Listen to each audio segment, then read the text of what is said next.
Hi everyone, നമ്മളിന്ന് ഉണ്ടാക്കാൻ പോകുന്നത് സോയാ ചങ്ക്സ് കൊണ്ടുള്ള ഒരു കട്ട്ലറ്റാണ്.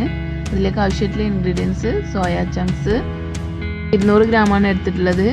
ഇഞ്ചി വെളുത്തുള്ളി പേസ്റ്റ്, കറിവേപ്പില, ബ്രെഡ് ക്രംസ്, ഗരം മസാല, പച്ചമുളക് ക്രഷ് ചെയ്തെടുത്തത്, മീറ്റ് മസാല, സോൾട്ട്, വലിയുള്ളി, 5 വലിയ സവാളയാണിത്, മുട്ടയുടെ വെള്ള, മഞ്ഞൾപ്പൊടി, പൊട്ടാറ്റോ വേവിച്ചെടുത്തത്. ഈ വേവിച്ചെടുത്ത പൊട്ടാറ്റോ നമുക്ക് ഈ ഫോർക്ക് ഉപയോഗിച്ചിട്ട് ഒന്ന് ഉടച്ചു കൊടുക്കാം. നമ്മളിവിടെയൊക്കെ ഫുൾ ലോക്ക്ഡൗൺ ആണ് കേട്ടോ. അപ്പോൾ എല്ലാവരും സേഫ് ആണെന്ന് വിചാരിക്കുന്നു. എല്ലാവരും കുട്ടികളൊക്കെ പ്രത്യേകം ശ്രദ്ധിക്കുക.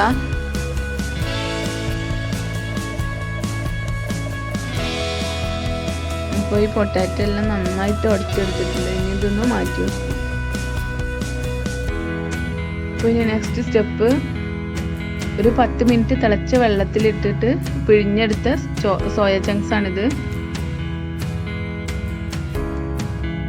ഇതൊരു കുക്കറിലേക്ക് ഇട്ട് കൊടുക്കാം.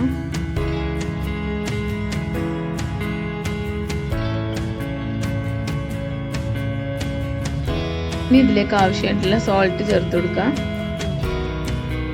സവാള വഴറ്റുമ്പോൾ എന്തായാലും ഉപ്പ് കുറച്ചുകൂടി ചേർത്ത് കൊടുക്കണം. അതുകൊണ്ട് ഇപ്പോൾ ഒരു പാകത്തിനൊക്കെ ചേർത്താൽ മതി, കൂടുതൽ ചേർക്കേണ്ട ആവശ്യമില്ല.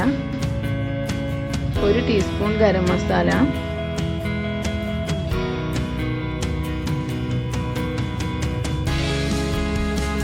1 ടീസ്പൂൺ മീറ്റ് മസാല,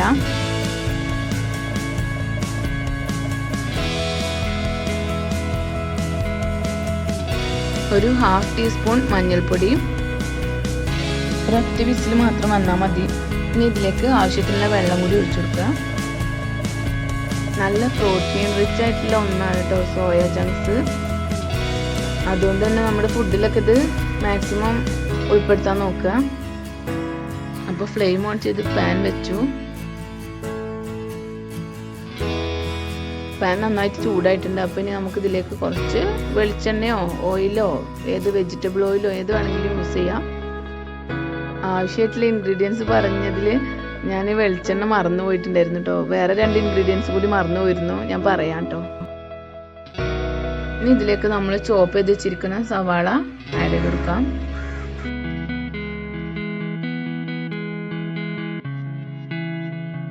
അപ്പോൾ സവാള വഴന്നിട്ടാൻ വേണ്ടിയിട്ട് നമുക്ക് ഇതിലേക്ക് 2-3 പിഞ്ച് ഉപ്പൂടെ ചേർത്ത് കൊടുക്കാം.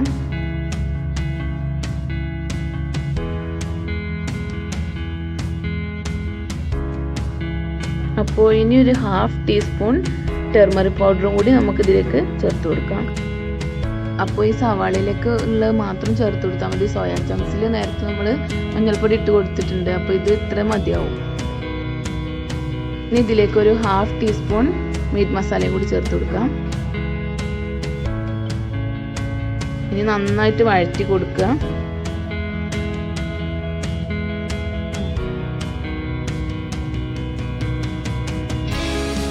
സവാള നന്നായിട്ട് വഴറ്റി കഴിഞ്ഞാൽ ഒരു നല്ല ടേസ്റ്റാണ് കട്ട്ലറ്റിന്.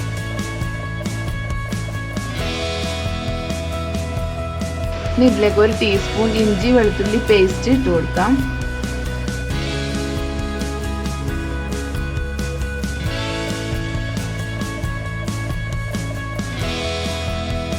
ഇനി ക്രഷ് ചെയ്തെടുത്ത പച്ചമുളക് 1 ടീസ്പൂൺ ചേർക്കാം. ഇത് നന്നായിട്ട് വഴച്ചെടുക്കാം. നെക്സ്റ്റ് സ്റ്റെപ്പ്, നമുക്ക് സോയ ചങ്ക്സ് ഒന്ന് കൈ കൊണ്ട് തന്നെ ഉടച്ചെടുക്കാം. മിക്സിയിലിട്ടാൽ ഇത് നന്നായിട്ട് ഉടഞ്ഞു പോകും. അപ്പോൾ കൈ കൊണ്ട് തന്നെ നന്നായിട്ട് ഒന്ന് ഉടച്ചെടുത്താൽ മതി.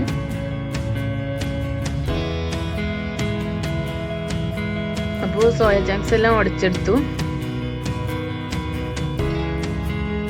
ഇനി സവാളയിലേക്ക് ഇത് ചേർത്ത് കൊടുക്കാം.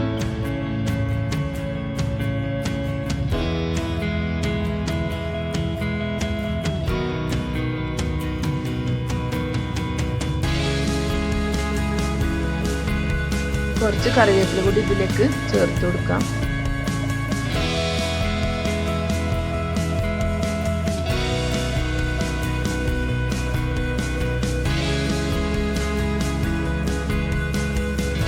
അപ്പോൾ ഇതിലേക്ക് 2 ഇൻഗ്രീഡിയൻസ് ഞാൻ പറയാൻ വിട്ടുപോയിട്ടുണ്ടായിരുന്നു. ഇതിലേക്ക് ഒന്ന് മാഗി ക്യൂബാണ്, അത് ഓപ്ഷനിലാണ് കേട്ടോ, വേണ്ടവർക്ക് ചേർക്കാം, ഇല്ലെങ്കിൽ ചേർത്തിട്ടില്ല എന്ന് വെച്ച് കുഴപ്പമൊന്നുമില്ല. മറ്റൊന്ന് മല്ലിയിലാണ്. ഇതിൽ 2 ക്യൂബ്സ് ആണല്ലോ ഉണ്ടാവുക, അപ്പോൾ അതിന് ഒരു ക്യൂബ്സിൽ നിന്ന് ഒരു ചെറിയ പീസ് മാത്രമേ ചേർക്കണുള്ളൂ കേട്ടോ.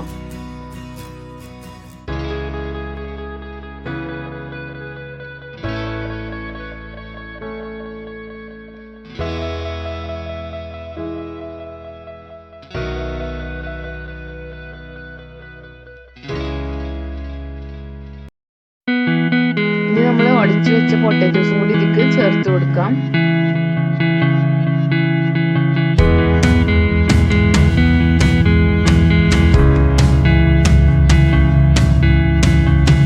അപ്പൊ ഇനി ഇത് നന്നായിട്ട് മിക്സ് ചെയ്തെടുക്കാം.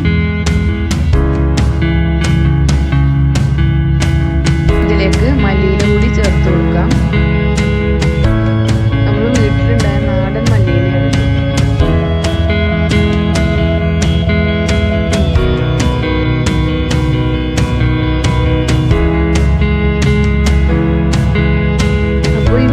തണുക്കാൻ വേണ്ടിയിട്ട് നമുക്ക് മറ്റൊരു പാത്രത്തിലേക്ക് മാറ്റാം. ഉരുളൊക്കെ ഉരുട്ടാൻ വേണ്ടിയിട്ടാണ് ഇങ്ങനെ അതിന് സൗകര്യമുള്ള ഒരു പാത്രത്തിലേക്ക് മാറ്റിയത്.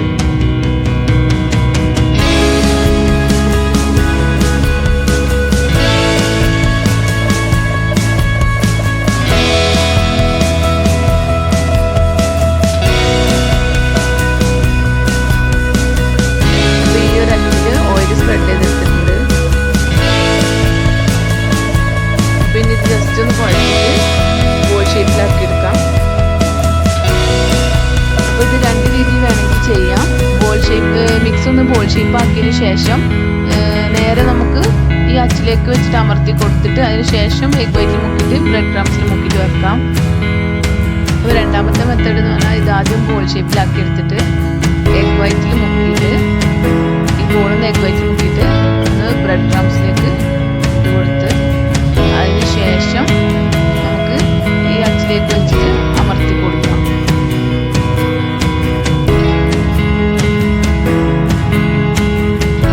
അപ്പോൾ ഈ 2 മെത്തേഡിൽ നമുക്കിത് ഉണ്ടാക്കിയിട്ടെടുക്കാം.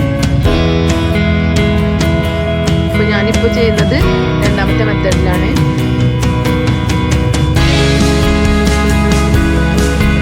ആദ്യത്തെ മെത്തേഡിനേക്കാൾ ഒന്നുകൂടെ എളുപ്പം ഈ മെത്തേഡാണെന്ന് എനിക്ക് തോന്നിയിട്ടുള്ളത്.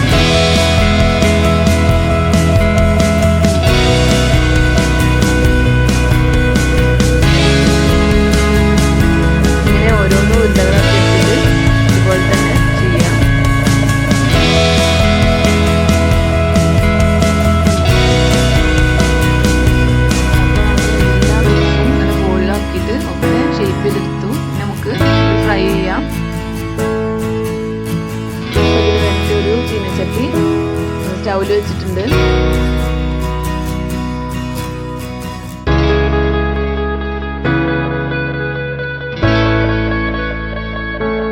അപ്പോൾ ഫ്രൈ ചെയ്യാൻ വേണ്ടിയിട്ട് ഞാൻ സൺഫ്ലവർ ഓയിലാണ് യൂസ് ചെയ്യുന്നത്. വെളിച്ചെണ്ണയിൽ വേണമെങ്കിൽ പൊരിച്ചെടുക്കാം കേട്ടോ.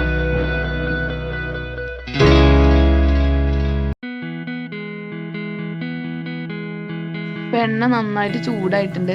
എണ്ണ നന്നായിട്ട് ചൂടാവാതെ ഒരിക്കലും ഇടരുത് കേട്ടോ, അത് ഇങ്ങനെ പൊടിഞ്ഞു പോവും.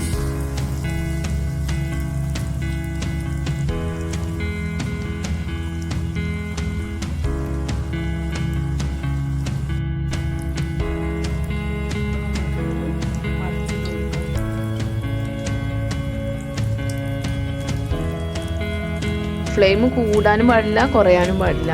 ചൂട് ഒരേ ലെവലിൽ തന്നെ ആയി പോകണം, എന്നാലേ ഇത് നമുക്ക് ആ കറക്റ്റ് ആ ഒരു കളറിലും ഒക്കെ കിട്ടുള്ളൂ.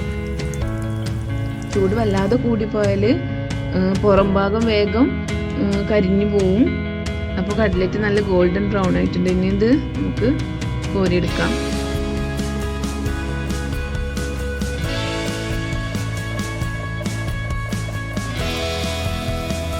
ഇനി ബാക്കിയുള്ളതും കൂടെ ഫ്രൈ ചെയ്തെടുക്കാം.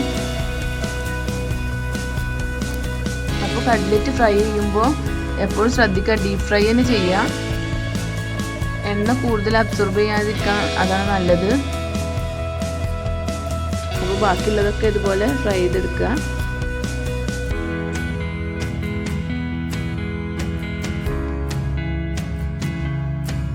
അപ്പൊ ഞാനിതൊന്ന് ടേസ്റ്റ് ചെയ്ത് നോക്കട്ടെ.